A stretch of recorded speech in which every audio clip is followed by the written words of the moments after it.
तो the point is कि अगर हम भगवत गीता को या भगवत गीता की स्पिरिट को जानना चाहते हैं तो हमको पहले पता होना चाहिए कि उसमें किस तरह की बातें बताई गई हैं। बहुत सारी चीज़ें इस वीडियो में आपने देखी। So it talks about all kinds of things. शुरुआत होती है दी द अटैचमेंट ऑफ धृतराष्ट्र, वहाँ से शुरुआत होके अलग अलग महाभारत के कैरेक्टर्स। तो थोड़ा भगवत गीता को समझने के लिए एटलीस्ट थोड़ा महाभारत का इंफॉर्मेशन होना ज़रूरी है, एटलीस्ट फर्स्ट चैप्टर को समझने के लिए। तो ये सब बातें हम धीरे धीरे करेंगे। But Bhagavad Gita is a scientific scripture which has a great tradition, जिसकी पूरी एक परंपरा है जो हजारों सालों से चली आ रही है। इट्स नॉट समथिंग न्यू और something which has popped up recently, ऐसी कोई चीज़ नहीं है। तो ये भगवत गीता हमारे लिए कैसे इम्पोर्टेंट है, अगर हम बात करें रिसेंटली पिछले 100-200 सालों में जो महान महान व्यक्ति हुए हैं दुनिया में, उनमें से कई लोगों ने भगवत गीता को अपने मुश्किल समय में साथी के रूप में बताया। एटम एनर्जी, एटम बॉम्ब को एक्सप्लोड करने में एक महत्वपूर्ण भूमिका निभाने वाले ओपेनहाइमर ने जब वो स्पीच दी, आप उसको यूट्यूब पे सुन सकते हैं, तो उन्होंने भगवत गीता से कोट किया, कालो अस्मि लोकशय कृत time I am the great destroyer of the worlds. तो बहुत सारे लोगों की सोच के, विचार के, दर्शन के आधार भगवत गीता रही है, भारत में भी और ऑफ कोर्स भारत के बाहर भी। और बहुत सारे स्क्रिप्चर्स जो होते हैं वो एक पर्टिकुलर थीम पे काम करते हैं। मतलब लेकिन भगवत गीता एक यूनिवर्सल बुक है, इसमें सभी प्रकार के लोगों के लिए कुछ ना कुछ है। इसलिए आप देखेंगे बहुत सारी यूनिवर्सिटीज़ में, इवन बहुत सारी वेस्टर्न यूनिवर्सिटीज़ में भगवत गीता को के ऊपर बहुत सारे लोग, सैकड़ों लोग, हजारों लोग पीएचडी कर रहे हैं, अलग अलग उसके सिद्धांतों पे, अलग अलग मीमांस पे, अलग अलग योगों के ऊपर लोग जो हैं एक्सपर्टीज को पाना चाहते हैं इस प्रकार से। और ये इतना आसान नहीं है। भगवत गीता को अगर आप चाहो तो आप 1 घंटे में पढ़ सकते हो, अगर आपको केवल पेजेस पढ़ने हो तो, बट उसको समझने में कई बार एक जीवन भी काफ़ी नहीं होता। और ऐसे गीता महात्म्य में आदि शंकराचार्य बहुत सारी बातें बताए हैं भगवत गीता के बारे में, कि जैसे कोई व्यक्ति, हम लोग अपने शरीर को स्वच्छ करने के लिए गंगा में स्नान करते हैं, पवित्र नदियों में स्नान करते हैं, ऐसे अगर हम अपनी चेतना को शुद्ध करना चाहते हैं तो नित्य यानी प्रतिदिन हमें भगवत गीता में स्नान करना चाहिए। ऐसे ही बोला गया है गीता महात्म्य में ही आदि शंकराचार्य के द्वारा कि सर्व उपनिषदों गावो, ये सारी उपनिषद, सारा जो वेद, सारा जो ज्ञान है, वैदिक ज्ञान, उसको अगर आप एक गाय से कंपेयर करेंगे तो गाय का, हम गाय इसलिए पालते हैं ताकि उसका दूध, उसका एसेंस है ना, उसका जो सार है वो हमको मिल सके। तो ये पूरे वेदों का, जिसमें बहुत कुछ है वेदों में, अगर आप महाभारत की बात करें तो महाभारत में 1 लाख से अधिक श्लोक हैं। तो अगर आप रोज आधा घंटा पढ़ते हैं तो हो सकता है आपको 25-30 साल लग जाए महाभारत को पढ़ने में। मैं महाभारत पढ़ रहा हूँ, मुझे कई साल हो गए, अभी तक महाभारत चली रही है। इट्स ह्यूज, है ना। ऐसे बहुत सारे, स्कंद पुराण में 81,000 श्लोकास हैं, भागवतम में 18,000 श्लोक हैं। It's huge thing. और अभी तो बहुत सारे वेदिक स्क्रिप्चर अवेलेबल भी नहीं है। बहुत सारे स्क्रिप्चर समय के प्रभाव से या विदेशी आक्रमणों के कारण लुप्त हो गए, लेकिन जो हैं वो भी इतने हैं कि एक ह्यूमन लाइफ कई बार काफ़ी नहीं होती सबको पढ़ना। तो इतना सब पढ़ना, खासकर आज के कलयुग में, किसके पास टाइम है। तो भगवान कृष्ण ने कलयुग के लोगों के लिए हमारी स्थिति को देखते हुए जो भी वेदों के ज्ञान का सबसे जो सार है, जो निचोड़ है, जो महत्वपूर्ण है, वो भगवत गीता में दे दिया है। तो अगर हम केवल एक बुक भगवत गीता को ही पढ़ सके तो सारा वैदिक ज्ञान हम समझ जाएंगे, और उसको पढ़ सके और उतार सके। ये भगवत गीता की खासियत है। इसलिए इसे कई बार गीतोपनिषद भी कहा जाता है। और इसलिए आदि शंकराचार्य कह रहे हैं गीता महात्म्य में कि अगर दुनिया में एक ही शास्त्र होना है तो भगवत गीता को होना चाहिए, अगर एक ही देवता होना है तो देव की पुत्र होने चाहिए, लाइक दैट। एनीवे, तो तो स्पिरिट ऑफ भगवत गीता। तो इतना सब होने के बावजूद कई बार क्यों भगवत गीता का इम्पैक्ट हम लोग उन लोगों की लाइफ में नहीं देख पाते जो भगवत गीता का अध्ययन कर रहे हैं या उसको पढ़ रहे हैं, पढ़ा रहे हैं। तो एक हम छोटी सी स्टोरी से इसको समझने का प्रयास करेंगे। तो श्री चैतन्य महाप्रभु दक्षिण भारत की यात्रा पे थे। उन्होंने अपने जीवन का एक लंबा समय जगन्नाथपुरी में बिताया, 18 वर्ष जगन्नाथपुरी में बिताए, और 6 वर्ष जो है वो भारत के अलग अलग हिस्सों में ट्रैवल कर रहे थे। तो वो दक्षिण भारत के श्रीरंग क्षेत्र में, या आपने सुना होगा श्रीरंगम टेम्पल, आज भी वो दुनिया का सबसे बड़ा ऑपरेशनल टेम्पल है। यानी कि जहाँ पर विधिवत पूजा हो रही हो भगवान की, ऐसा सबसे बड़ा टेम्पल दुनिया का आज आज भी श्रीरंगम टेम्पल है। और वैसे तो दुनिया का सबसे बड़ा मंदिर इंडिया में नहीं है, इंडिया के बाहर है, कंबोडिया में। और वहाँ जहाँ चोल राजाओं ने, तमिल राजाओं ने इंडिया के बाहर बड़े बड़े मंदिर बनवाए, है ना, तो वो सब तो, लेकिन अब वो फंक्शनल नहीं है, वहाँ पे वो खंडर हो चुके हैं। फंक्शनल टेम्पल लार्जेस्ट दुनिया का अभी श्रीरंगम टेम्पल। तो उसी स्थान पे, उसी क्षेत्र में श्री चैतन्य महाप्रभु, यहाँ 16th सेंचुरी की बात हो रही है, वो भ्रमण के लिए गए थे, भगवान का दर्शन करने के लिए जा रहे थे। तो वहां पे उन्होंने एक ब्राह्मण की तरफ उनकी नजर गई। तो एक ये ब्राह्मण था जो उतना पढ़ा लिखा नहीं था, उतना उसका खास एजुकेशन नहीं था, कुछ कारणों से रहा होगा, कुछ पारिवारिक या कुछ कारणों से उतना उसको संस्कृत में उतना पारायण नहीं था, उसकी इतनी स्कॉलरशिप नहीं थी। तो फिर भी वो भगवत गीता हाथ में लेकर, पहले के जमाने में जब तक प्रिंटिंग प्रेस नहीं आई तो लोग लिखते कैसे थे, ताड़पत्र पे लिखते थे। ताड़पत्र या इंग्लिश में जिसे बोलते हैं पाम ट्री, उस पाम ट्री की जो पत्तियां होती हैं, लीव्स होती हैं, वो काफी कड़क होती हैं कंपेरेटिवली बाकी, अगर आप लीव से कंपेयर करें तो उसके ऊपर इंक से, इंक तो कई प्रकार से बनाई जा सकती है, कई अलग अलग चीजों से बनाई जा सकती है, उसको उसके ऊपर उतारा जाता था। बड़ा मुश्किल होता था पहले के जमाने में बुक्स को लिखना, इसलिए लोग याद करते थे, जनरली परंपरा थी याद करने की, श्रवण श्रुति। तो एनीवे, तो ये जो ब्राह्मण है, ये भगवत गीता को हाथ में लग के उसको पढ़ने का प्रयास कर रहा था। और उसके आसपास बहुत सारे ब्राह्मण लोग और अन्य समाज के लोग उसका मजाक उड़ा रहे थे। क्यों मजाक उड़ा रहे थे? क्योंकि वो जानते थे कि ये ब्राह्मण पढ़ा लिखा नहीं है, कुछ ज्यादा इसने पढ़ाई नहीं की है, तो ये अच्छे से संस्कृत को बोल नहीं पाता। अच्छा, कुछ लोग अपने हैंड रेस कर रहे हैं, अगर आपका कोई कमेंट है तो आप चैट बॉक्स पे डाल सकते हैं, अदरवाइज क्वेश्चन हम लोग लास्ट में लेंगे। अराउंड 8:20 के आसपास हम लोग क्वेश्चन लेंगे, ठीक है? तो आप तब तक चाहो तो चैट बॉक्स में डाल सकते हो। हाँ, तो मैं बोल रहा था कि हाँ, तो वो लोग जानते थे, अरे ये तो भाई पढ़ा लिखा है नहीं, ये तो ठहरा पप्पू तो ये जो है नौटंकीबाजी कर रहा है, हाँ, ये इसको तो पढ़ना आता नहीं है, फिर भी ये भगवत गीता को हाथ में लेके कुछ कुछ बोल रहा है। तो सब लोग उसका मजाक उड़ा रहे थे। तो चैतन्य महाप्रभु उसके पास गए और उसने बोला, चैतन्य महाप्रभु ने उससे पूछा कि महोदय मुझे ये बताइए, आप भगवत गीता को पढ़ने का प्रयास कर रहे हैं, मैं देख पा रहा हूँ, बाकी लोग आपका मजाक उड़ा रहे हैं, लेकिन मैं देख रहा हूँ कि आप बहुत सिंसियरिटी से, बहुत ही एकाग्रता के साथ पढ़ने का प्रयास कर रहे हैं और आपकी आंखों से आंसू निकल रहे हैं। ऐसा लग रहा है कि आपको भगवत गीता पढ़ के एक महान सुख, एक महान अनुभव हो रहा है। तो कृपया बताएं क्या आपको अनुभव हो रहा है? तो उस ब्राह्मण ने उत्तर दिया कि हे महोदय, सही बात यह है कि मैं अच्छे से संस्कृत पढ़ना नहीं जानता, कभी कभी मैं संस्कृत को सही से बोलता हूं, कभी नहीं बोलता, लेकिन मेरे गुरु का आदेश है, मेरे गुरु ने मुझे आदेश दिया है कि हर रोज आपको इतने इतने श्लोक भगवत गीता के पढ़ने हैं। तो भले ही मुझे आए चाहे ना आए, क्योंकि मेरे गुरु का आदेश है, और गुरु जो है भगवान के प्रतिनिधि होते हैं, तो उनके आदेश के कारण मैं इसको पढ़ रहा हूँ, पढ़ने का प्रयास कर रहा हूँ। तो कभी कभी मैं बोल पाता हूँ, कभी कभी नहीं बोल पाता। तो चैतन्य महाप्रभु ने कहा, चलिए वो तो बहुत अच्छी बात है कि आपकी गुरु के प्रति इतनी निष्ठा है, लेकिन आपको इतना आंसू क्यों आ रहे हैं? अगर आप समझ ही नहीं पा रहे इसमें क्या लिखा है, तो आपको क्यों इतना अनुभव हो रहा है? क्या आपको इस प्रकार की आध्यात्मिक अनुभूति हो रही है? तो वो ब्राह्मण ने उत्तर दिया कि मैं जब इस भगवत गीता को देखता हूँ तो मेरे मन में केवल एक दृश्य आता है।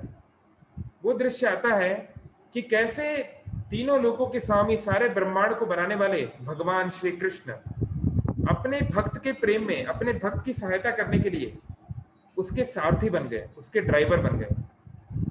और ये भगवान की महानता को जब मैं विचार करता हूं तो स्वतः मेरे आंखों से आंसू आ जाते हैं।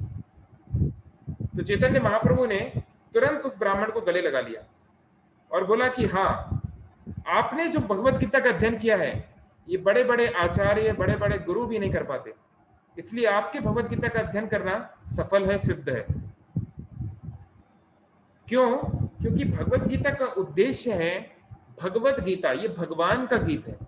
भगवत गीता का उद्देश्य कुछ और नहीं, बल्कि कैसे हम भगवान से जुड़ सकें। योग, योग का मतलब है आत्मा परमात्मा से कैसे मिले, हमारा कैसे भगवान के प्रति हमारी आसक्ति बने और बढ़े, यही भगवत गीता का अल्टीमेट लक्ष्य है। जैसे अर्जुन के साथ हुआ, हम भी कैसे अर्जुन की तरह भगवान के भक्त बने। तो ये चीज वो ब्राह्मण कर पाया, बल्कि वो सामाजिक रूप से या संस्कृत की दृष्टि से उतना उच्च कोटि का नहीं था, लेकिन वो उसको कर पाया।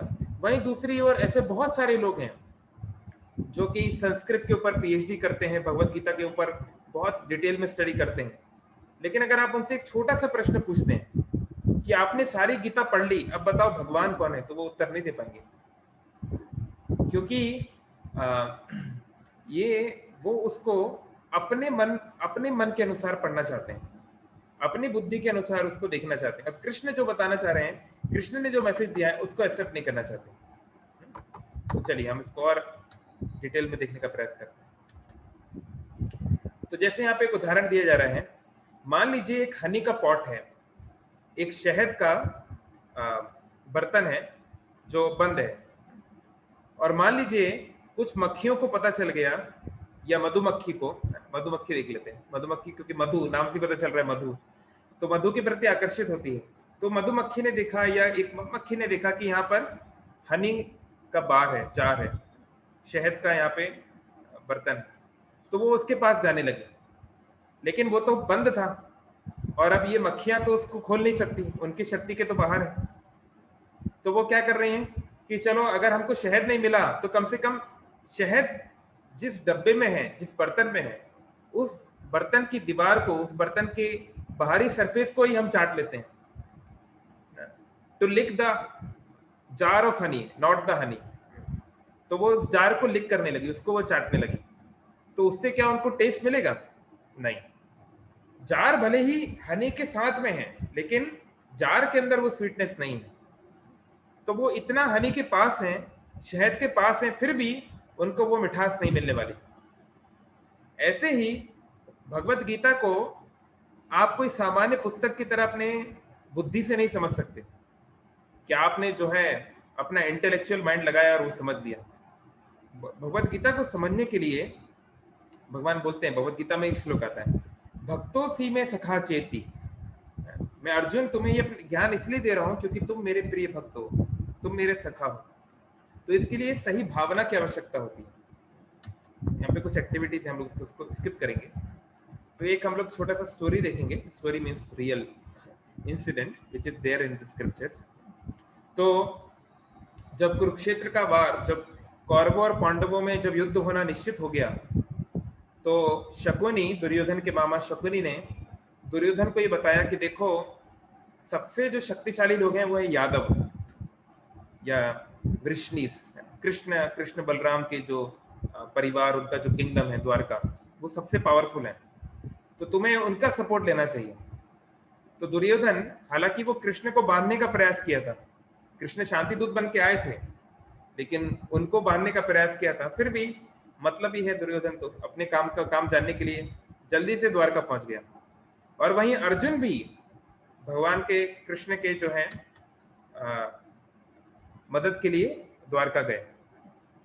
तो उस समय पहले दुर्योधन वहां पहुंचा, तो भगवान उस समय एक पलंग के ऊपर लेटे हुए थे द्वारका में, श्री कृष्ण, और उनकी कुछ पत्नियां, रानियां जो हैं वो उनको फैन कर रही थी, उनका सेवा कर रही थी। तो दुर्योधन ने सोचा कि डिस्टर्ब करना ठीक नहीं रहेगा, तो वो पास ही में, पलंग के पास में, उनके सर के निकट एक चेयर थी, उस चेयर पे जाके बैठ गया। वहीं थोड़ी देर के बाद अर्जुन आया। अर्जुन ने देखा कि श्री कृष्ण जो हैं विश्राम कर रहे हैं, तो उनका विश्राम वो ब्रेक नहीं करना चाहते थे, तो वो उनके पैरों के पास वहीं बिस्तर के कोने में बैठ गए, मतलब भगवान को देखने। तो कुछ समय के बाद श्री कृष्ण की नजर, उनकी नींद, उनका रेस्ट, जो भी आप उसे कहना चाहें, वो टूटा।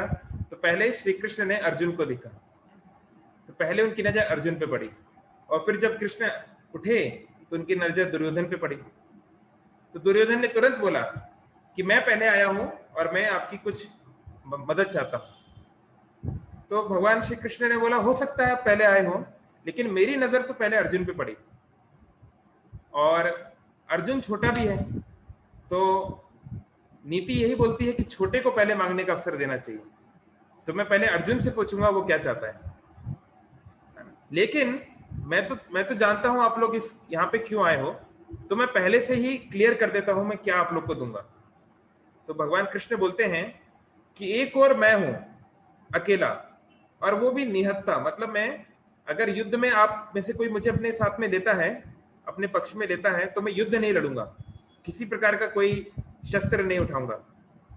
और दूसरी ओर मेरी नारायणी सेना, एक अक्षोहिणी, अक्षोहिणी एक मिलिट्री डिवीजन है जिसमें करीब 1 मिलियन सोल्जर्स, करीब 1 लाख इन्फेंट्री, करीब 10,000 चैरियट्स, ऐसे करके एक फॉर्मेशन है ना, डिस्क्रिप्शन है महाभारत में, अगर आप जानना चाहते हैं कभी तो मैं आपके लिए ढूंढ सकता हूँ। मतलब it has more than 1 million, like almost 1.5 million troops in one Akshauhini Sena. So it's a huge formation. तो भगवान श्री कृष्ण ने बोला कि मैं अपनी अक्षौहिणी सेना, वो भी कोई साधारण सोल्जर्स की नहीं, नारायणी सेना, मतलब हर एक उसमें जो हर एक सैनिक है उसमें नारायण की शक्ति है, मेरी शक्ति है, वो मेरे समान ही है लड़ने में। तो मेरे जैसे लाखों लाखों लोग एक तरफ और एक तरफ मैं, और वो भी निहत्ता, मैं कोई सुदर्शन चक्र भी नहीं उठाने वाला हूं। तो कुंती पुत्र अर्जुन, तुम्हें पहला अवसर है, क्या लोगे बताओ। तो दुर्योधन को बड़ी चिंता होने लगी, अरे अर्जुन तो पक्का नारायणी सेना ले लेगा, अरे कितना मुश्किल हो जाएगा। लेकिन अर्जुन ने बिना सोचे, बिना कोई उस बारे में ज्यादा चिंतन करते हुए तुरंत बोला, श्री कृष्ण मैं आपको चाहता हूं, आप हमारे साथ होइए।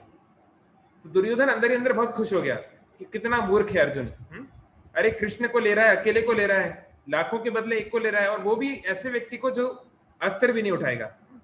तो दुर्योधन ने लेकिन बाहरी रूप से जो है थोड़ा सीरियसनेस दिखाते हुए बोला, अरे अब मैं क्या करूं, द्वारकाधीश आपको तो अर्जुन ने ले लिया, कोई बात नहीं, छोटा भाई है, छोटे भाई को मना नहीं करते, तो वो जो लेना चाहता है उसको लेने दीजिए, मुझे आपकी आर्मी दे दीजिए, उससे काम चला लूंगा मैं।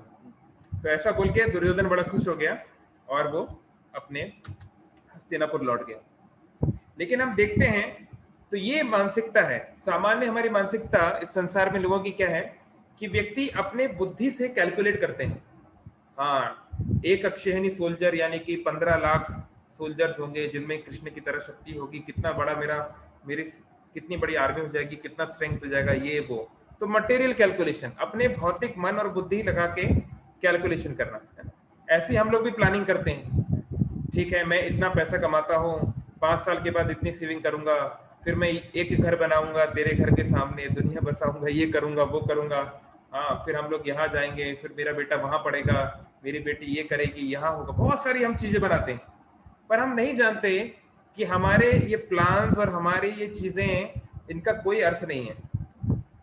हम लोगों ने, बहुत सारे लोगों ने बहुत सारे प्लान बनाए थे कोविड के पहले, मार्च 2020 में हमारे बहुत सारे प्लान थे, क्या हुआ प्लान्स का, प्लान्स धरे के धरे रह गए ना। Man proposes God disposes. तो हमारे प्लान से हमारी बुद्धि का कोई एक्चुअल बेसिस नहीं है, क्योंकि वो होगा कि नहीं इसकी कोई गारंटी नहीं। तो लेकिन Arjun, because he knew who is Krishna, who is the lord, तो वो जानता था कि we should try to capture lord in our heart and not try to capture the energy of lord for our pleasure. जैसे रावण ने क्या किया, रावण ने देखा कि राम, श्री राम यानी कि भगवान और उनकी शक्ति सीता, महालक्ष्मी, तो रावण की मेंटेलिटी की क्या थी, राम नहीं चाहिए, राम को हटाओ, सीता को लाओ, मुझे सीता चाहिए।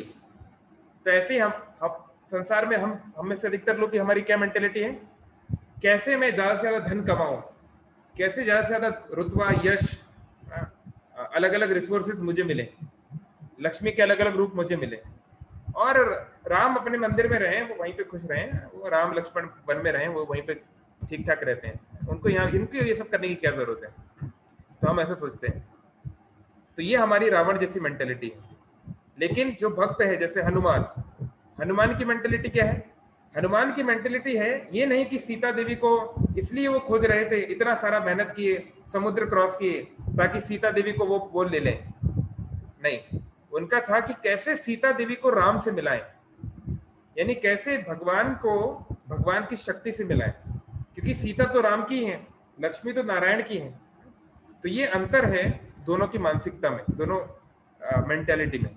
इसलिए भगवान बोल रहे हैं भगवत गीता में, भक्तों सी में सखा चेती अर्जुन, क्योंकि तुम मेरे भक्त हो, तुम मेरे सखा हो, इसलिए गुह्यम आख्याति प्रच, ये जो गुह्य ज्ञान है, गुह्यतर ज्ञान है, सबसे सीक्रेट नॉलेज है, ये मैं तुमको बताने जा रहा हूँ। हर किसी व्यक्ति को नहीं बताया जाता।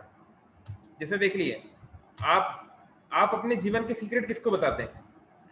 आप अपने, हो सकता है माता पिता को बताते हो, या आपका बेस्ट फ्रेंड, या आपके पति या पत्नी को, है ना। ऐसा थोड़ी ना कि आप जो है लाउड स्पीकर पे चिल्ला चिल्ला के बोल रहे हैं, हाँ भाई सुनो मेरे जीवन के सीक्रेट्स, ऐसा आप कभी नहीं बोलते। तो भगवान अपने सीक्रेट किसको बताएंगे?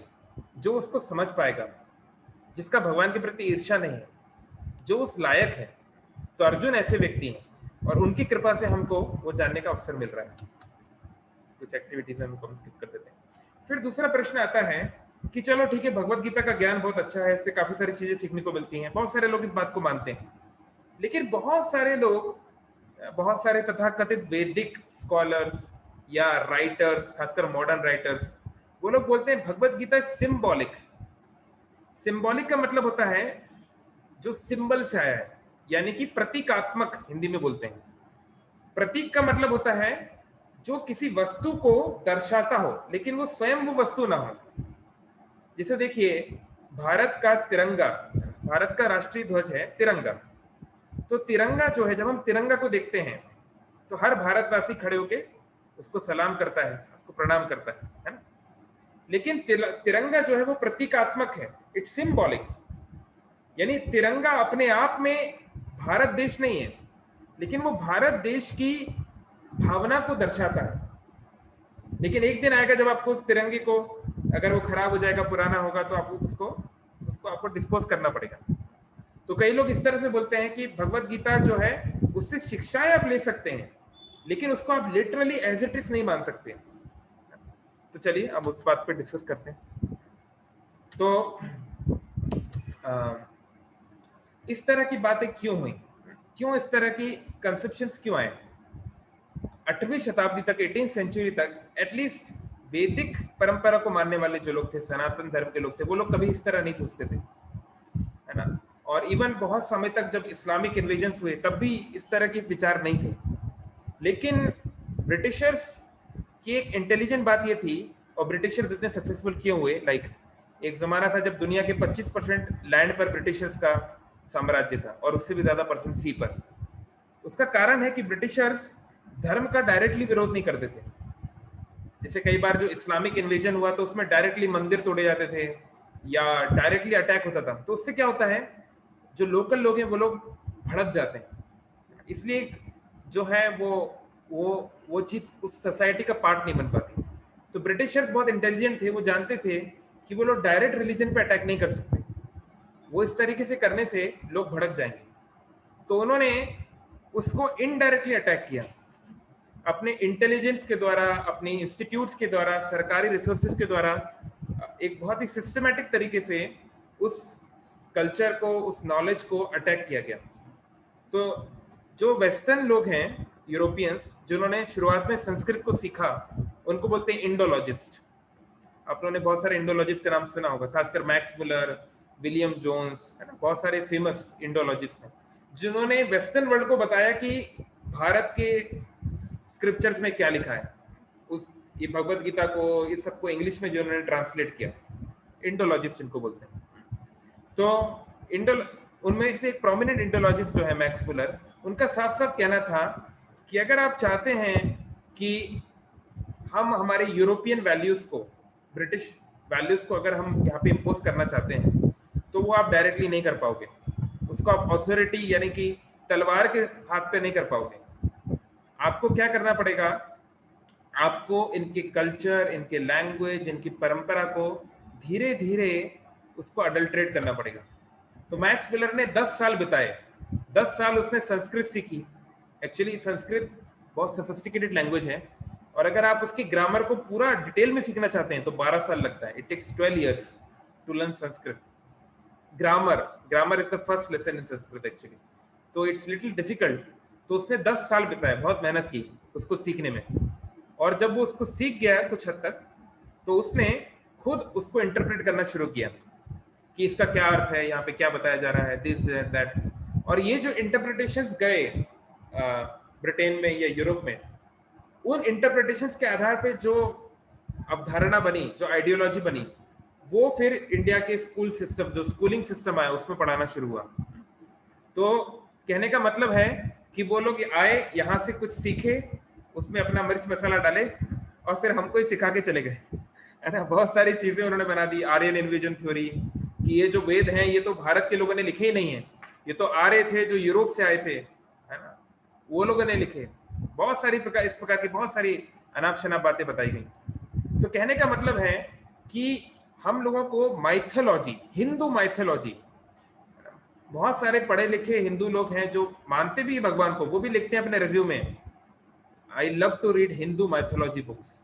मेरे एक दोस्त ने एक बार ऐसे लिखा था कॉलेज में। मैंने उसको बोला अगर तुमने ये बुक्स पढ़ी हैं तो क्या तुम सच में मानते हो ये माइथोलॉजी है? माइथोलॉजी वर्ड जो है वो मिथ से आ रहा है, मिथ, हिंदी में बोलते हैं मिथ्या।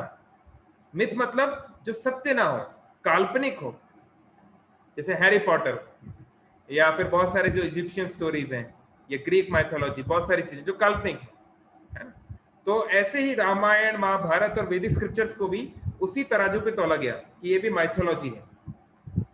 तो हमको ये समझना चाहिए कि वैदिक स्क्रिप्चर्स, और एक्चुअली कभी हम इस बारे में भी चर्चा करते हैं कि actually Hindu word is also not proper word, because it's a Persian word, it's not a Sanskrit word, there is no Hindu word in scriptures. तो जो सनातन जो संस्कृति है, जो वैदिक संस्कृति है, वो किसी माइथोलॉजी के आधार पे काम नहीं करती। ये कृष्ण और राम कोई माइथोलॉजिकल फिगर नहीं है, वो कोई सिंबॉलिक फिगर नहीं है, वो हिस्टोरिकल हिस्टोरिकल फिगर है, बट वो ऑर्डिनरी हिस्टोरिकल फिगर ना होते हुए ट्रांसेंडेंटल डिएटीज हैं। तो वो ये जो है, ये भगवत गीता का गोल है कि ना केवल कृष्ण से टाइम मैनेजमेंट और जो है how to take care of your relationships और how to deal with emotions, केवल यही सब सीखना अगर हम चाहते हैं, बाहरी बाहरी चीजें, तो जो रियल चीजें वो छूट जाएगी। जैसे एग्जांपल देते हैं, अगर आप अगर आप पर्ल्स चाहते हैं, पर्ल्स यानी कि अगर आप मोती चाहते हैं, तो आपको समुद्र की गहराइयों में जाना पड़ेगा। बहुत गहरे समुद्र में तल पे ये पर्ल्स मिलते हैं। लेकिन अगर आप केवल ऊपरी ऊपरी पानी को देखेंगे तो उसमें आपको कुछ नहीं मिलेगा, कचरा मिलेगा बस।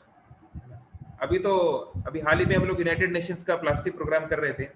2050 तक दुनिया का 50% ऑलमोस्ट समुद्र जो है वो प्लास्टिक से भरा होगा। तो प्लास्टिक मिलेगा आपको और कुछ नहीं मिलेगा। तो अगर हमको गहराई में जाना है तो हमको चाहिए कि हम उस प्रकार का एंडेवर करें। भगवत गीता को केवल एक इंस्पिरेशनल मोटिवेशनल स्टफ की तरह ही नहीं, उसको एक रियल ट्रांसफॉर्मेशन की तरह देखें। तो ये शुरुआती स्तर पे ये सोच होनी चाहिए और इस सोच के साथ गीता को अप्रोच करना चाहिए, तब हम उसमें चेंज देखेंगे, है ना। और कई बार क्या होता है, लोग भगवत गीता के ऊपर बातें करते हैं लेकिन कृष्ण को वो अवॉइड करते हैं, they don't want to have Krishna in the picture. ऐसे बहुत सारे ऑर्गेनाइजेशंस भी हैं, बहुत सारे ऐसे कमिटीज हैं जो भगवत गीता के ऊपर बोलती हैं लेकिन कृष्ण को नहीं रखती, कृष्ण का फोटो भी नहीं रखती। They have some kind of jyoti, किसी प्रकार की कोई ज्योति रखेंगे लेकिन कृष्ण को नहीं रखेंगे। So it is so illogical and so unfair. इस कारण से वो सारा गीता को पढ़ने के बाद भी कुछ समझ नहीं पाते, क्योंकि गीता का ही एक श्लोक है, आप पढ़ेंगे आपको मिलेगा सेकंड चैप्टर में, कि भगवान बोल रहे हैं ये ज्ञान को बहुत लोग अद्भुत समझते हैं कि क्या बात बताई गई है, बड़ी अजीब सी बात है, सब ऊपर से निकल रहा है। और कुछ लोग इसको सुन के भी उनके लिए बात अद्भुत रह जाती है। बहुत लोग इसको सुन लेते हैं लेकिन फिर भी उनके कुछ पल्ले नहीं पड़ता, कुछ समझ में नहीं आता, क्योंकि गीता जो है ये भगवान रिवील करते हैं हृदय में। नाहम प्रकाश सर्वस्य योग माया समावृता। ये कोई फिजिक्स केमिस्ट्री की बुक नहीं है कि आप अपनी बुद्धि से इसको समझ लेंगे। अगर कृष्ण आपको समझाना चाहेंगे तो ही आप समझोगे। इसलिए इसको उस श्रद्धा के साथ उसको अप्रोच करना चाहिए। तो हम देखते हैं कि बहुत सारे, हालांकि भगवत गीता में बहुत सारे एस्पेक्ट्स की चर्चा की गई है, जैसे सोशल सर्विस या फिर फॉर एग्जांपल स्क्रिप्चरल थियोलॉजी, लेकिन केवल यही उसका गोल नहीं है जो मैं पहले बता रहा हूँ। ओके, यहाँ पे कुछ एक्सरसाइजेस हम स्किप करते हैं।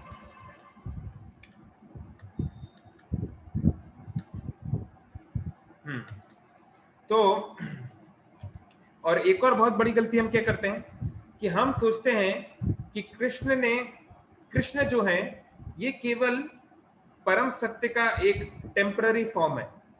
जैसे भगवत गीता का एक श्लोक आता है, मन मना भव मत भक्तो मद याजी मां नमस्करो। हे अर्जुन, मन को मुझ में लगाओ, मेरी पूजन करो, मेरा नमस्कार करो। तो एक भगवत गीता के बहुत बड़े इंग्लिश कमेंटर हैं जिन्होंने भगवत गीता इंग्लिश में लिखी, उन्होंने अपनी कमेंट्री में लिखा कि हमें कृष्ण में मन नहीं लगाना है, बल्कि कृष्ण के अंदर जो ज्योति है उसमें मन लगाना है। तो देखिए कितनी कितनी गलत बात है। अगर कृष्ण को बोलना होता कि मेरे अंदर कोई ज्योति है और उस ज्योति में मन लगाओ, तो कृष्ण वो बात नहीं बोल सकते थे। क्या आप कृष्ण से ज्यादा स्मार्ट हैं कि आप कृष्ण के स्टेटमेंट को एक गलत लॉजिक ले जा रहे हैं? तो ऐसे ही देखिए बहुत सारे लोग बोलते हैं, अरे भगवत गीता में तो जाति प्रथा की बात की गई है, भगवत गीता में तो स्त्रियों के लिए ये बोला गया है, शूद्रों के लिए बोला। कहाँ बोला गया है? अगर आप उसको इंटरप्रेट गलत तरीके से करेंगे तो फिर अगर आप उसको आउट ऑफ कंटेक्स्ट लेंगे तो अमृत भी जहर बन सकता है।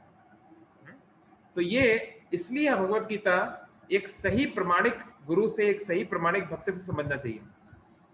जैसे देखिए कोई भी ज्ञान है, सपोज मेडिकल का नॉलेज है, तो मेडिकल का नॉलेज जो है, मेडिसिन का नॉलेज हमारी लाइफ को बचा सकता है। लेकिन अगर वो हमने गलत तरीके से सीख लिया, अगर गलत दवाइयां डालना सीख ली, गलत प्रोसेस सीख गए, तो हम किसी की जान भी ले सकते हैं, है ना? तो इसलिए इस चीज में थोड़ा विजिलेंट रहना आवश्यक है। It's not something which is so apparent. ये नहीं कि भारत में एक समस्या क्या है, आप किसी भी व्यक्ति के पास चले जाइए, कोई पान वाला भी होगा, कोई भी व्यक्ति, आप उससे पूछिए आपको क्या लगता है भगवत गीता के बारे में, तो वो अपना एक इंटरप्रिटेशन, अपनी एक मनोवृत्ति, मनोभावना बताने लगेगा। हाँ भगवान शायद है, हमको लगता है शायद हो भी सकते हैं, है ना?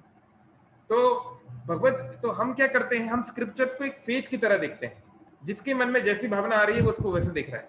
नहीं, भगवत गीता एक साइंस है, और जैसे मेडिकल साइंस या फिजिक्स केमिस्ट्री का एक ऑब्जेक्टिव स्टडी होती है, ऐसे नहीं आप अपने मन से सोच रहे हैं हाँ शायद H2 और O2 को मिलाने से शायद HCl बन जाएगा, ऐसा तो नहीं हो सकता ना, है ना? हम जानते हैं कि वो एक पर्टिकुलर तरीके से ही काम करेगा। इसी प्रकार से स्पिरिचुअलिटी भी एक पर्टिकुलर प्रोसेस के अनुसार होती है ना? वो योग की एक पद्धति है जो भगवत गीता एक्सपांड करती है, जो उसको बताती है। ओके, और जैसे मैंने आपको पहले उदाहरण दिया कि अच्छा कोई बोल सकता है, जैसे एक बार किसी ने मुझसे प्रश्न पूछा, अच्छा देखो आप लोग बोलते हो कि भगवत गीता जो है वो तो सच्चाई है ना? भगवत गीता कुरुक्षेत्र में बोली गई, वो कुरुक्षेत्र आज भी है, वृंदावन आज भी है। तो हैरी पॉटर जो है, जो हैरी पॉटर था वो तो लंदन में रहता था, है ना? और लंदन में उसका घर था, और वहां से जो है वो विजार्ड्स के यानी कि जादूगरों के दुनिया में चला गया, है? तो अगर केवल नाम एक होने से अगर प्रमाणिक हो जाता है क्या? तो देखिए ये एक और मतलब बेवकूफाना जैसी बातें। ये भगवत गीता या वेदिक स्क्रिप्चर्स केवल इनको इसलिए ही हजारों साल से पढ़ा या वर्शिप नहीं किया जा रहा है क्योंकि यहाँ पे कोई स्थानों का नाम है, कुछ हिस्टोरिकल प्लेसेस का नाम है। नहीं, भगवत गीता को आप आज पढ़िए और आज के आज आपके हृदय के अंदर वो ट्रांसफॉर्मेशन होगा जो गीता में बताया गया है। योग करने से ये होता है ना? मेरे शरण में आने से ये होता है। आप उसको फॉलो करें और आप उसको देख सकते हैं। मैं हैरी पॉटर की तरह अगर लंदन स्टेशन के प्लेटफॉर्म नंबर 2 पे जाऊंगा और वो दुकान के पास जाऊंगा, मैं उस विजार्ड के अंदर नहीं जा सकता क्योंकि वो नहीं है ना? तो it is not a matter of only theoretical study, it is a matter of realization. इसको रियलाइज कर सकते हैं। तो इसलिए हमको भगवत गीता को पढ़ना चाहिए, क्योंकि बहुत सारी चीजें हम बहुत सारी चीजों में आगे बढ़ गए हैं, लेकिन हम लोग देख रहे हैं कोविड में कि वी आर नॉट हैप्पी। तो भगवत गीता एड्रेसेस दिस कि we can never be happy until unless we are in our constitutional position. हम जब तक अपने आध्यात्मिक स्वरूप को प्राप्त नहीं कर लेते, we can never be happy. तो इस स्वरूप को प्राप्त करने में Bhagavad Gita helps us, it guides us to come to that platform. Okay, अच्छा अभी भगवत गीता को अगर हम एक्सेप्ट करना चाहते हैं तो हम कैसे समझें कि इट इज साइंटिफिक? तो हम देख सकते हैं भगवत गीता एक तो है कि हम अपने खुद के रियलाइजेशन से देख सकते हैं, और दूसरा भगवत गीता जिन वेदिक स्क्रिप्चर्स की बात करती है, जैसे फॉर एग्जांपल आयुर्वेदा। तो आयुर्वेदा आज भी जो दिया गया है उसका कुछ रूप आज बाकी है, लेकिन फिर भी आप आयुर्वेदा को फॉलो करो, you will get the thing done, आपकी प्रॉब्लम सॉल्व होंगी बिना साइड इफेक्ट के, जो एलोपैथिक ट्रीटमेंट में पॉसिबल नहीं है। आज दुनिया इंटरनेशनल योगा डे मना रही है, तो अगर योग काम नहीं करता तो लोग उसको क्यों मनाते हैं? और सूर्य सिद्धांत बता रहा है कि कैसे अलग अलग यूनिवर्स के ऑब्जेक्ट्स के बीच में किस प्रकार का मूवमेंट होता है, किसमें कितना डिस्टेंस है। भागवतम एम्ब्रियोलॉजी की बात कर रही है। तो अगर ये कुछ हजारों साल पहले कोई वैदिक कल्चर नहीं था, कोई हड़प्पा ये सब सिविलाइजेशन नहीं थी जिस सब के बहुत सारे सबूत हैं, तो फिर क्या कोई जंगल में बैठ के कोई आदिवासी ये सब लिख सकता है? आज भी बहुत सारे आदिवासी हैं, अलग अलग जगहों पे रहते हैं, क्या वो इस तरह के स्क्रिप्चर्स लिख सकते हैं? क्या किसी के लिए पॉसिबल है? तो अगर हम लोग एटिमोलॉजिकली बात करें, हिस्टोरिकली बात करें, है ना, या फिर खुद के रिलेशन से बात करें, तो हम ये समझ पाएंगे कि Bhagavad Gita can really help us, it can transform us because it is a scientific book. लेकिन हमको इसको सही भावना में जाना चाहिए। We should not try to play Bhagavad Gita in our own terms. जैसे मैं आपको कुछ उदाहरण दे रहा हूँ। एक भारत के एक प्रसिद्ध डॉक्टर हैं, उन्होंने भगवत गीता पे कमेंट्री लिखी। तो उन्होंने क्या लिखा, मैं नाम नहीं लेना चाहता, उन्होंने लिखा कि भगवत गीता जो बोल रही है कुरुक्षेत्र, ये कोई कुरुक्षेत्र असली में जगह नहीं है, कुरुक्षेत्र है हमारा शरीर। अच्छा भाई, और ये जो 5 पांडव है कोई असली में नहीं थे, ये 5 पांडव है हमारी 5 इंद्रियां। तो हमारी इंद्रियां जो है हमेशा परेशानी में रहती हैं, उनका युद्ध चलता रहता है, शरीर बीमार पड़ता रहता है, तो कैसे हम उसको सही दवाई दें, ये सब ज्ञान बताया जा रहा है। तो वो डॉक्टर है तो उसने अपने हिसाब से कहानी चला दी। एक भारत के एक पूर्व वाइस प्रेसिडेंट थे, उन्होंने क्या बोल दिया कि भैया ये भगवत गीता जो है, एक मतलब वो जज भी थे, हाईकोर्ट जज, उन्होंने कहा नहीं सर, उनका एक अलग वर्जन था। एक हाईकोर्ट जज का वर्जन था कि भगवत गीता जो है एक जज और एक अटर्नी, एक लॉयर के बीच की बातचीत के समान है, कि अर्जुन जो है अलग अलग दलीलें दे रहा है और कृष्ण उन दलीलों को खारिज कर रहे हैं और उसको सही पॉइंट्स बता रहे हैं। तो उन्होंने बुक लिखी है, आई मीन कैसे आप एक अच्छे लॉयर बन सकते हैं गीता को पढ़ के। सो अगेन ये सब बातें हैं, आई मीन ठीक है, you can learn a few things from that, वो एक अलग बात है, लेकिन भगवत गीता की मूल भावना को ही छोड़ देना। अरे कुरुक्षेत्र असली में एक जगह है, आज भी आप वहां पे जा सकते हैं। कृष्ण एक असली व्यक्ति हैं, अर्जुन असली व्यक्ति हैं, कोई फिगरेटिवली सिंबॉलिक बातें नहीं हो रही हैं। ये सब केवल पंचतंत्र की कहानियां नहीं है, कि या फिर लॉयन किंग की स्टोरी नहीं चल रही है कि सिम्बा था, बोलने वाला शेर था, उसने कुछ कहानी बोली, ये बोला वो बोला। नहीं, अगर ऐसा होता तो क्यों लाखों लाखों लोग आज भी और हजारों सालों से उस परंपरा को इतने रिलीजियसली फॉलो करते हैं? अगर उससे उनको कुछ बेनिफिट नहीं हो रहा होता, भाई 1-2 लोग हो सकते हैं जो भावनाओं में आके कुछ कर दिए, ये नहीं होगा कि लाखों लाखों लोग हजारों साल से वो करते आ रहे हैं, ऐसा नहीं होगा। ठीक है, तो अगले हम कुछ सेशंस में भगवत गीता को और डिटेल्स में देखेंगे, लेकिन आज मैं सोचा कि इसकी स्पिरिट के ऊपर हम लोग बात करते हैं। Okay, thank you all very much. Hare Krishna. किसी का कोई प्रश्न हो तो वो अपने आप को अनम्यूट कर सकते हैं। पहले मैं यहाँ पे भी चैट बॉक्स में कुछ क्वेश्चन से पहले मैं उनको देख लेता हूँ। अपने आप हैंड रेज कर लीजिए, जूम में हैंड रेज का ऑप्शन होता है, तो मैं आपको अनम्यूट कर दूंगा। चलिए, तो चैट बॉक्स में क्या क्वेश्चन है मैं देखता हूँ। एक अननोन व्यक्ति का प्रश्न है, why God doesn't bless poor people? तो अमीर लोग अमीर होते जा रहे हैं और गरीब लोग गरीब होते जा रहे हैं, तो भगवान गरीबों के ऊपर कृपा क्यों नहीं करते? Okay, very good question. तो देखो, जो भी आपका नाम है, अपने नाम तो यहाँ पे डाला नहीं। इस संसार में हमको जो कुछ भी मिलता है, धन हमको मिलता है या नहीं मिलता, सुंदर अच्छा शरीर मिलता है या नहीं मिलता, ये सब हमारे कर्म फल पे कार्य करता है। और हमारे कर्म फल मतलब क्या है, हम किस गुण में हैं, आप सीखेंगे गीता में 3 गुणों के बारे में, और आपने क्या क्या कार्य किए उसके अनुसार आपको फल मिलता है।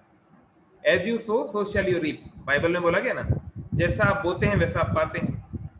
तो हमने इस जन्म में या पिछले बहुत जन्मों में जैसे जैसे काम किए हैं, उसके अनुसार हमारे अलग अलग हमको रिजल्ट्स मिलते हैं। हम गरीब परिवार में पैदा हुए या अमीर परिवार में पैदा हुए, चलो गरीब हैं तो उसके बाद हमारा बिजनेस क्यों फेल हो गया, क्यों फेल हुआ, क्यों नहीं हुआ, तो उसमें बहुत सारे फैक्टर्स हैं, कभी हम उस पर चर्चा करेंगे। लेकिन कुल मिला के भगवान ना तो किसी को आशीर्वाद देते हैं ना किसी को श्राप देते हैं। जो इस संसार में रह के कार्य करना चाहता है उसके लिए भगवान ने एक सिस्टम बना दिया है। लेकिन हाँ, जो सच में इस संसार की गहराइयों को समझना चाहता है और इस संसार के इस चूहे रैट रेस से बाहर निकलना चाहता है, जो इसके ऊपर कुछ सोचना चाहता है, उसके लिए भगवान स्पेशल कुछ अरेंजमेंट करते हैं, है ना? तो ये संसार क्या है, एक जेल के समान है। यहाँ पर हम सब कैदी के समान है। हम लोग जो हैं, जैसे अगर हम भारत की सरकार का नियम नहीं मानेंगे तो आपको सिविल सोसाइटी में नहीं रहने दिया जाएगा, आपको जेल में रहना पड़ेगा। तो ऐसे ही कृष्णा बुलिया जीव भोग वांछा करे। जब कोई जीव कृष्ण से अलग होके भोग भोग करना चाहता है, आनंद में रहना चाहता है, तो उसके लिए एक अलग फैसिलिटी बनाई जाती है। ये टेम्पररी सरकार, ये सराउंडिंग्स बनाई जाती है। ये वर्ल्ड तो टेम्पररी है। मान लीजिए आप अमीर हो भी जाए, मान लो कोई गरीब आदमी बहुत अमीर हो गया, सपोज मुझे 10 करोड़ रुपए मिल गए, लेकिन वो 10 करोड़ रुपए का मैं कितने समय तक लाभ उठा पाऊंगा?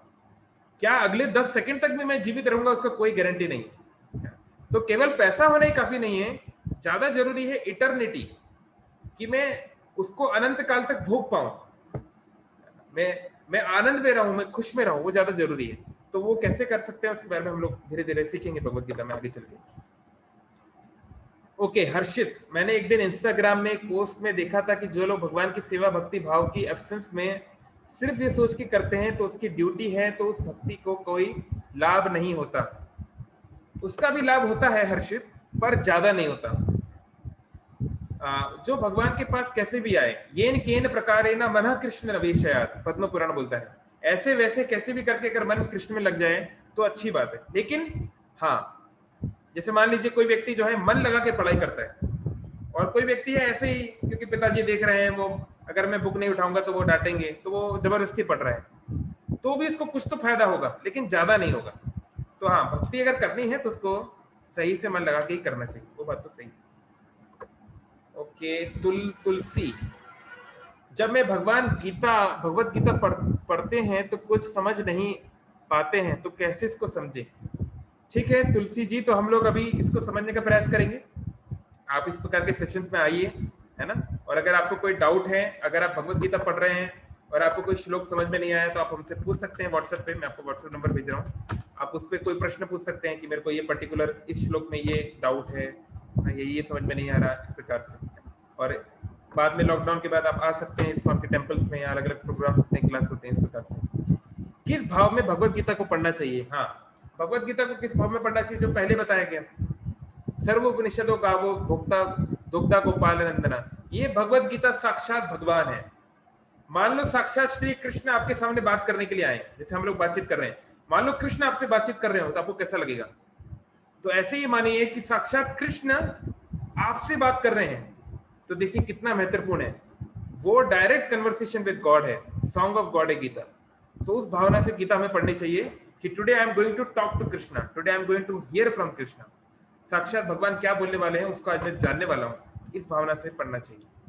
ओके, और आप देखेंगे नव नव रस, हर बार आपको गीता से कुछ नया सीखने को मिलेगा, भले आपने वो पहले भी क्यों ना पढ़ा है वो श्लोक।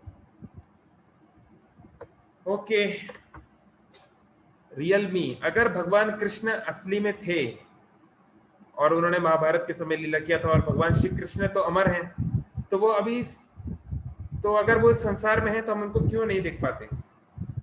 देखो, भगवान कृष्ण की तो बात दूर की है, आप और मैं भी अमर हैं, हमारा भी कोई मृत्यु नहीं है। जो हमारी मृत्यु होती है वो हमारे शरीर की होती है, आत्मा तो अमर है। नैनम छिन्नन्ति शस्त्राणि न हम देहति पावका, है ना?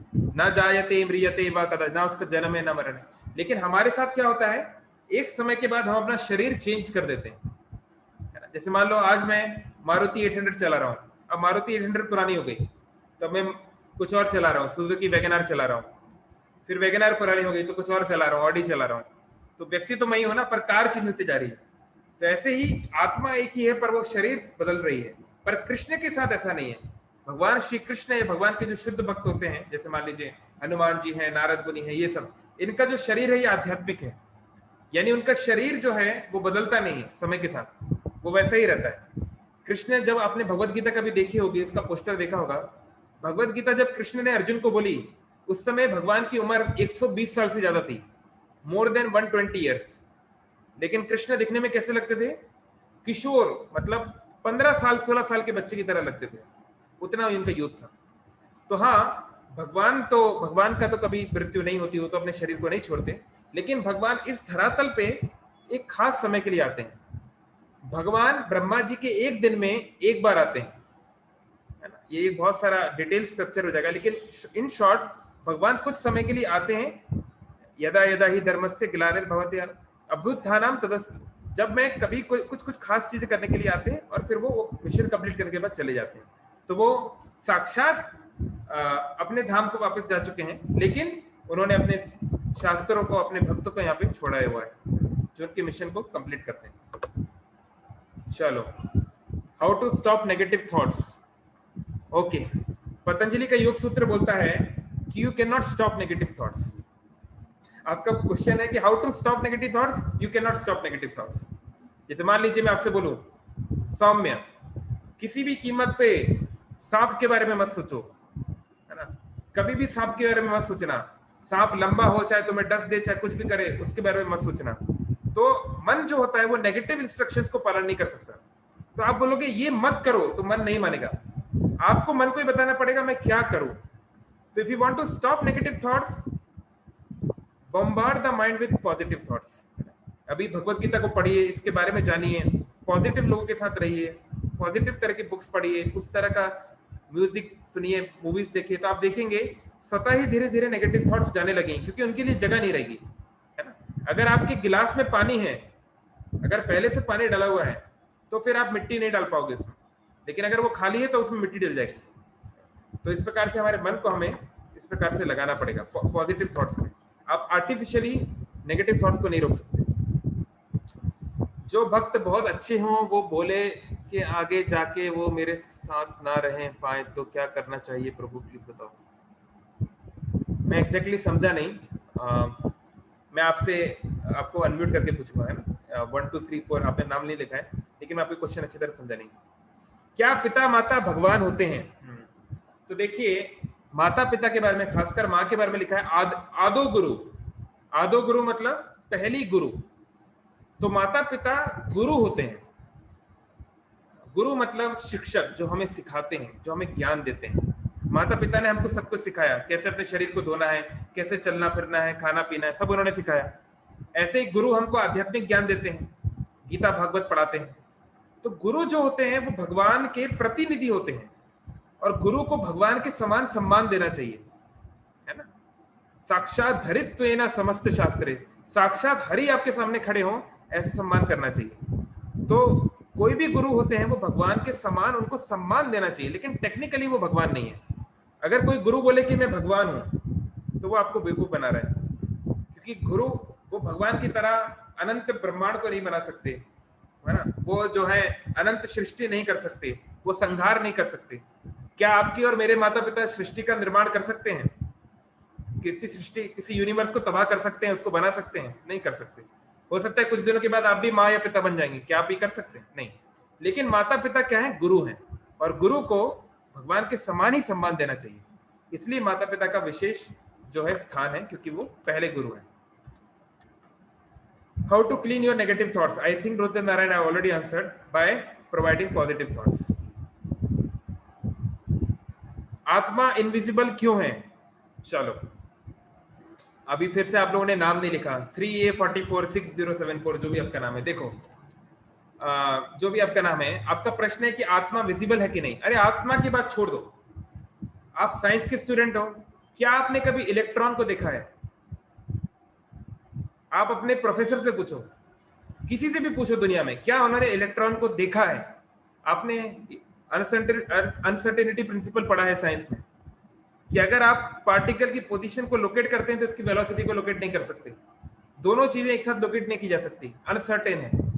तो आत्मा परमात्मा तो बहुत दूर की बात है, इस संसार को भी हमने पूरी तरीके से नहीं देखा।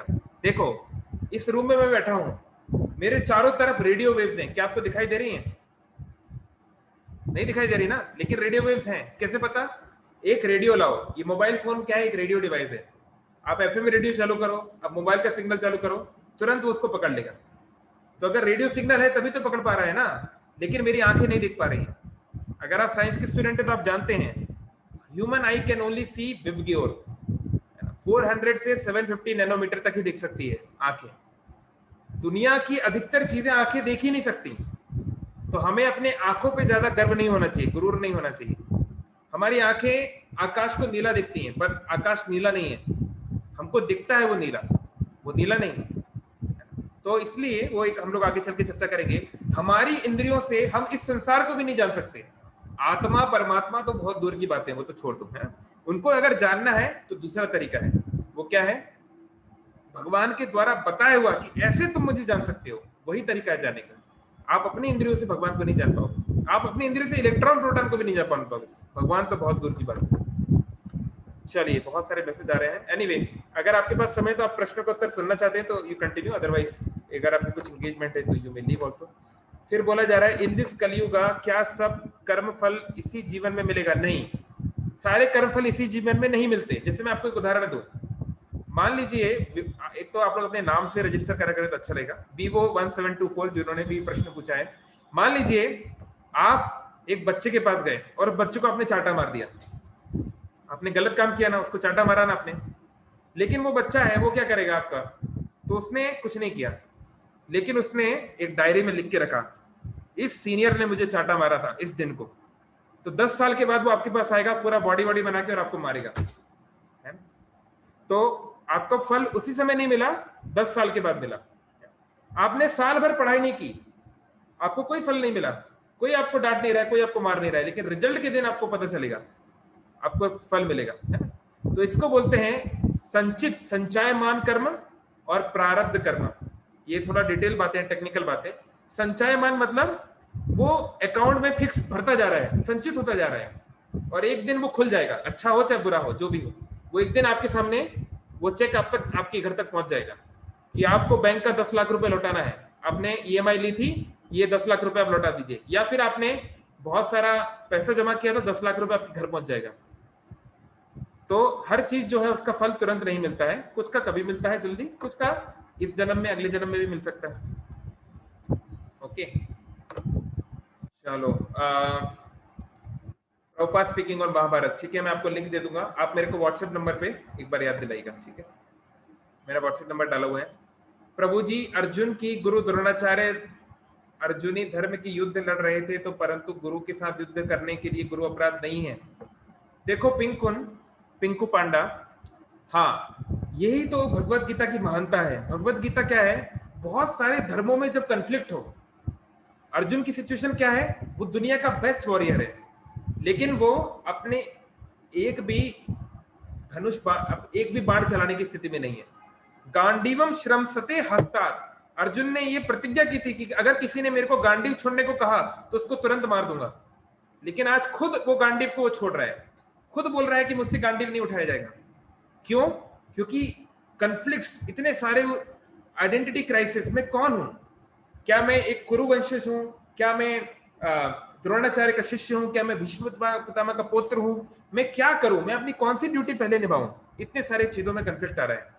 तो भगवान ने बताया सर्वधर्मान परित्याज, सारे ड्यूटी को लात मारो, सारी तथाकथित ड्यूटी को छोड़ो, माम एकम शरणम व्रज, मेरी शरण में आओ, मुझसे बढ़ के तुम्हारा कोई हितैषी नहीं है, कोई तुम्हारे लिए कुछ नहीं करेगा जो मैं कर सकता हूं। हम तुम सर्व पापेभ्यो, मैं तुम्हें सारे पापों से रक्षा कर सकता हूं। मोक्षयिष्यामि मा शुचा, मेरे बताए हुए मार्ग पे चलो। तो सबसे पहले हमारी आइडेंटिटी है कि आत्मा परमात्मा का अंग है। देखो, अर्जुन द्रोणाचार्य के शिष्य हैं, कितने साल तक थे?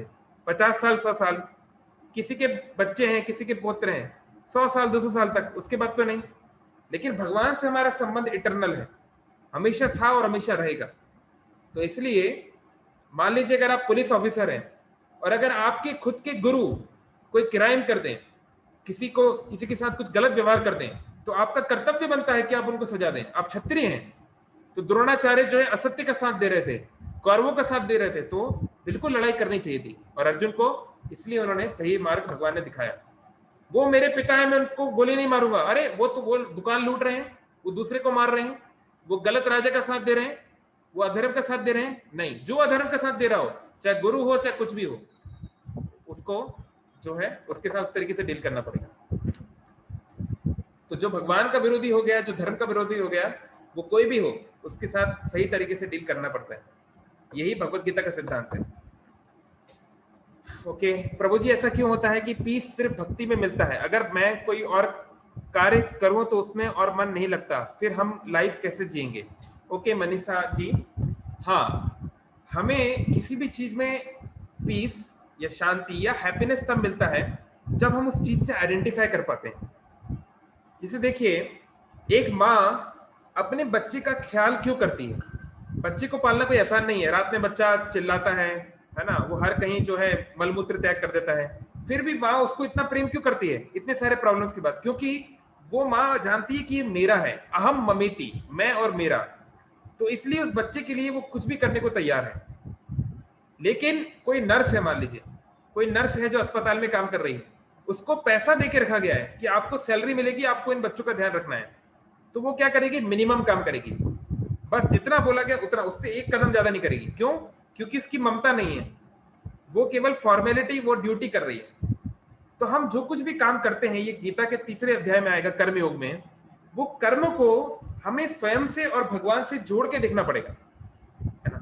तो स्पेसिफिकली मैं नहीं जानता आप किस कार्य की बात कर रहे हैं, लेकिन जो भी कार्य करते हैं अगर हम उसे भगवान के लिए करने लगे, कि आज कृष्ण मुझसे पूछेंगे शाम को कि मनीषा तुमने क्या क्या किया, और अगर आप कोई गलत काम ना करते हो, कोई गलत अगर अधर्म वाला कार्य ना करते हो, तो आपका कर्तव्य बनता है कि उस कार्य को कृष्ण की प्रसन्नता के लिए करना, है ना। तो इसलिए कृष्ण के लिए वो कार्य करना, यही कर्मयोग का सिद्धि है और यही भक्ति योग की शुरुआत है। ओके, ओह माय गॉड, बहुत सारे प्रश्न। I don't know I can how much I can take, it's already 8:30, है ना। मैं अपना नंबर दोबारा दे रहा हूं, अगर मैं सारे प्रश्न को उत्तर नहीं दे पाया तो आप प्लीज व्हाट्सएप पे कांटेक्ट करें, क्योंकि काफी रात हो गई ऑलरेडी। ठीक है, मैं 1-2 प्रश्न और लेता हूं और then will just close it. Okay, can we see Krishna bhagwan? क्या भगवान कृष्ण को देख सकते हैं? हाँ बिल्कुल, आप भगवान कृष्ण को देख सकते हैं। You just have to be qualified. Brahma Samhita बोलती है, प्रेमांजन चुरित भक्ति विलोचनेना, प्रेम के अंजन से, प्रेम की आंखों से कृष्ण को देखा जा सकता है। जैसे मैंने आपको बोला कि आप इलेक्ट्रॉन को देख सकते हो, अच्छी बात है कि आप देख सकते हो, आंखों से नहीं देख सकते। एक माइक्रोस्कोप होता है, इसको उन ऐसे साइंटिफिक इंस्ट्रूमेंट्स होते हैं जिनसे बहुत स्लो स्पीड पे, बहुत स्लो फ्रेम्स पे काम किया जाता है, उससे आप एटॉमिक स्ट्रक्चर को देख सकते हैं। तो कुछ खास एंगेजमेंट चाहिए, खास इंस्ट्रूमेंट चाहिए, खास चश्मा चाहिए उन एटॉमिक स्ट्रक्चर को देखने के लिए। ऐसे ही भगवान को देखा जा सकता है, पर उसके लिए प्रेममय भक्तिमय आंखें चाहिए, तब भगवान अपने आप को आपको दिखाएंगे। आप भगवान को नहीं देख सकते, लेकिन भगवान अपने आप को आपको दिखा सकते हैं, है ना। तो वो आप उसको कर पाएंगे। अच्छा, आपका प्रश्न है क्या आपने भगवान को देखा है? मैंने कुछ हद तक भगवान को अनुभव किया है, मैं इतना बोलूंगा। मैंने भगवान का पूरी तरीके से अनुभव नहीं किया, नहीं तो मैं तो अभी कहाँ होता, लेकिन डेफिनेटली कुछ हद तक मैंने अनुभव किया है। तभी तो हम लोग अपने जीवन का एक बहुत बड़ा हिस्सा इस भक्ति को करने के लिए प्रयास कर रहे हैं। अगर कुछ अनुभव नहीं होता तो बेवकूफ थोड़ी ना है कि सब काम धाम छोड़ के, सब कुछ छोड़ छड़ा के हम जो है एक इमेजिनरी भगवान के नाम गा रहे हैं या कुछ कर रहे हैं। कुछ हमको अनुभव हुआ होगा तभी तो हम कर रहे हैं। ओके, चलिए, I think only 2 more. I didn't understand. अगर लोग जो हैं, अगर वो कृष्ण की माया शक्ति से प्रभावित हैं, चलिए ठीक है। एनीवे, मैं और प्रश्न देखता हूँ पहले क्या क्या है। ठीक है, थैंक यू। हम लोग बाकी लोग हम लोग मिलेंगे next Saturday. Thank you, Hare Krishna. प्रभु जी, गॉड वाज, अगर आपको लेट हो रहा है तो आप लोग जा सकते हैं, अगर जिसको सुनना चाहे वो सुन सकते हैं। क्या लिखा है? गॉड वाज मेड वोलवर, then what about the science? अगर भगवान ने सारी दुनिया को बनाया है तो साइंस को किसने बनाया है? देखिए, साइंस का मतलब क्या होता है? Science means experimentally verified facts. Scientist loss को नहीं बनाते, वो साइंस को नहीं बनाते, वो इसको डिस्कवर करते हैं। ऐसा नहीं था कि न्यूटन ने ग्रेविटी को बनाया। भाई, ग्रेविटी पहले से थी, न्यूटन ने इसकी खोज की। समझ रहे हैं? अमेरिका पहले से था, लेकिन क्रिस्टोफर कोलंबस ने उसकी खोज की। ऐसा नहीं कि कोलंबस ने अपना एक नया देश बना दिया। समझ रहे हैं? तो ये जो दुनिया के जो नियम है, सिद्धांत है ना, गीता में भगवान बोलते हैं प्रकृति क्रियमाणानि गुणे कर्माणि सर्वश। ये गुणों कर्मों से एक सिद्धांतों से वैसे ही चल रही है, इसके एक सिद्धांत है, कुछ रूल है ना। तो हम साइंस से क्या करते हैं? हम इन चीजों को जानना चाहते हैं, तो उसमें कुछ गलत नहीं है। Science is not against religion, because actually religion means the science of spirituality. Real religion means the science of spirituality, है ना, जिससे हमको आध्यात्मिक अनुभूति का पता चले, वही स्पिरिचुअलिटी का सिद्धांत है। केवल कोई फेथ की बात नहीं है, केवल कोई विश्वास की बात नहीं।